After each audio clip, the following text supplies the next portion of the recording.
Wildberries և Ozon։ Այստեղ շուկայական կախվածությունը դարձավ շատ գործնական հայկական վաճառողների համար։ Մայիսի 1-ին հայ գործարարները հայտնեցին, որ իրենց ապրանքները հանկարծ դադարել են երևալ Ռուսաստանի գնորդների համար։ Հետո բացատրությունը դարձավ մաքսային ընթացակարգեր, լրացուցիչ փաստաթղթեր, լրացուցիչ ստուգումներ, աստիճանական վերականգնում։ Լավ, բայց այստեղ պետք է հասկանալ տարբերությունը։ Եվրոպական շուկաներում դու չես վաճառում, որովհետև Բրյուսելը սիրում է քո կառավարությանը։ Դու վաճառում ես, որովհետև գնորդը ուզում է ապրանքը, պայմանագիրը աշխատում է, փաստաթղթերը մաքուր են, ստանդարտները պահված են։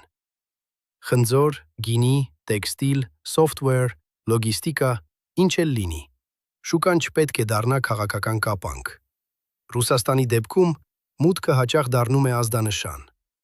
Այսօր մաքսային հարց, վաղը ապրանքի որակ, մյուս օրը